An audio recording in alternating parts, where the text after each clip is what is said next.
और जो होठों पे लगाने वाली लाली थी वो आंखों पे पोत दी। कोई कोई गोपी वस्त्र पहन रही थी तो पेटीकोट ऊपर लटका दिया और ऊपर के जो ब्लाउज था वो नीचे पहन लिया। प्रेम के लक्षण है ये। हाँ, अगर ऐसा ना हो तो अभी प्रेम हुआ नहीं है। और भैया ये विचित्र वेशभूषा में दौड़ पड़ी गोपियां, जिधर से बंसी की ध्वनि आई और ठाकुर जी के पास बहुत सारी गोपियां पहुंच गईं, जिनकी ऐसी विचित्र वेशभूषा भगवान ने देखी कि जो काजल आंखों में लगना चाहिए वो होठों पे लगा है, जो लाली होठों पे लगी है वो आंखें लाल लाल हो रही हैं, जो नीचे का वस्त्र है वो ऊपर लटका रखा है, ऊपर का वस्त्र नीचे पहन रखा है। ऐसी विचित्र वेशभूषा में भगवान ने जब गोपियों को देखा तो एक बार तो भगवान के मन को बड़ा आनंद हुआ। बोले वास्तव में मेरे पास आने के यही लक्षण है। हाँ। और स्वागत किया। स्वागतम वो महाभागा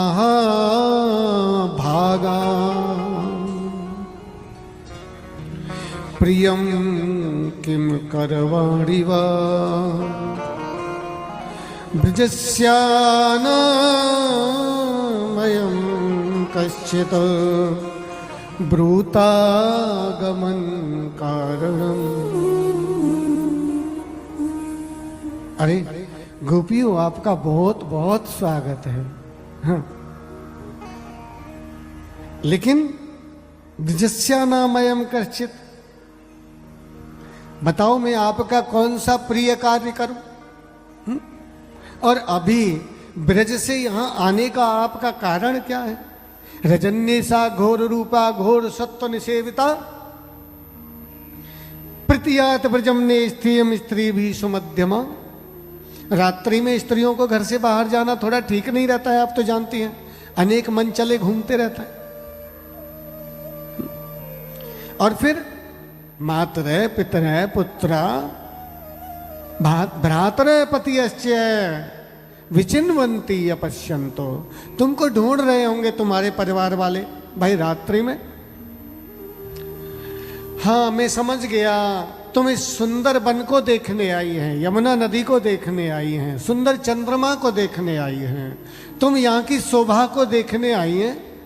अच्छा ठीक है, अब तो देख लिया, अब तो जाओ। तो कहते हैं भगवान गोपियों को बार बार उपदेश कर रहे हैं और गोपियों की मन की दशा बड़ी डरावनी हो रही है। और भगवान ने उपदेश चालू किया। देखो गोपियों, इस संसार में पति की सेवा ही सबसे बड़ा धर्म है। जो स्त्री पति की सेवा नहीं करती है उसको स्वर्ग की प्राप्ति नहीं होती है। दुशीलो दुर्भगो वृद्धो जड़ो रोग्य धनो अपीवा पति स्त्री हातव्यो लोके सुभिरपात की।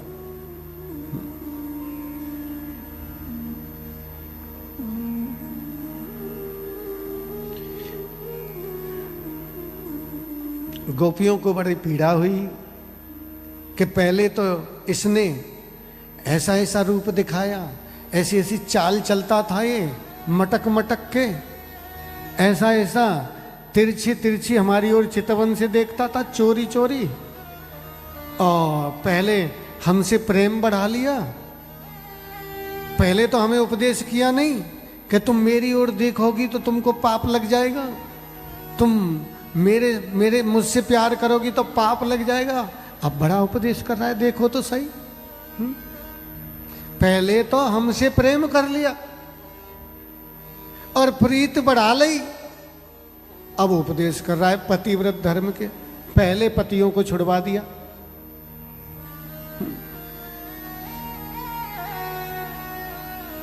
वीक्षालकावृतमुखं तव कुण्डलश्री गण्डस्थलाधरसुधं हरिस्तावलोकं दत्ताभयं च भुजदण्डयुगं विलोक्य वक्षै श्रियैकर्मणं च भवामदास्य। प्यारे, हम सब छोड़ छाड़ करके आपकी शरण में आई हैं, और पहले तो आपका विख्याल का, तुम्हारे घुंघराले घुंघराले बाल, काले काले भरे भरे कपोल, लाल लाल बिंब फल के जैसे ओष्ठ तुम्हारे, कानों में झलमल करते कुंडल, चौड़ा वक्षस्थल, लंबी लंबी तुम्हारी भुजाएं, भुजदंड युगम विलोक्य। पहले तो हमें बड़ा प्रदर्शन करते थे, मुझसे ज्यादा ब्यूटीफुल कोई नहीं है। हाँ? अब पतिव्रत, पहले तो अपना रस लगा दिया, अपना चस्का लगा दिया, हमारे मन को अपने में लगा लिया। अब उपदेश करते हो कि हम पतियों की सेवा करें। भाई धन्य है पंडित जी तुम्हारे लिए। ऐसा है, अब राजी राजी मान जाओ, हम सब छोड़ छाड़ के आए, हम लौट के नहीं जाएंगे। अब सीधी सी बात है। भगवान ने कहा, मैं तो गोपियों देख रहा था कि तुम्हारे मन में कहीं पतियों के लिए थोड़ी बहुत जगह तो नहीं बची है। क्यों? कि मेरे से जो प्रेम करता है ना, वो संसार के लिए बड़ा निर्मोही हो जाता है, उसके दिल में संसार के लिए जगह बचती नहीं है। मैं देख रहा था, अगर तुम्हारे दिल में जगह बची हो तो तुम मेरे काम की नहीं हो। अगर थोड़ी भी जगह तुम्हारे दिल में तुम्हारे पति के लिए, भाई के लिए, पिता के लिए, जीजा फूफा के लिए बची हो तो मेरे काम की तुम नहीं है। लेकिन मैंने देखा कि वास्तव में तुमने बड़े बड़े योगियों को भी पीछे छोड़ दिया है। तुमने गति, मति, सन्मति सब मेरे साथ जोड़ दिए। आइए, तुमसे प्रिय मेरा और कोई दूसरा नहीं है। और कहते हैं भगवान ने सारी गोपियों को अपने साथ ठुमका लगा रहे हैं, नाच रहे हैं, गा रहे हैं। ऐसे कहते हैं कि गोपियों को उस समय जो आनंद का अनुभव हुआ वो साधारण मनुष्य के लिए कल्पना से बाहर है, और स्वाभाविक उनके मन में एक अभिमान ही जाग गया, और उनको ऐसा लगा कि मानो भगवान भी हमारी ओर आकर्षित हो गए हैं।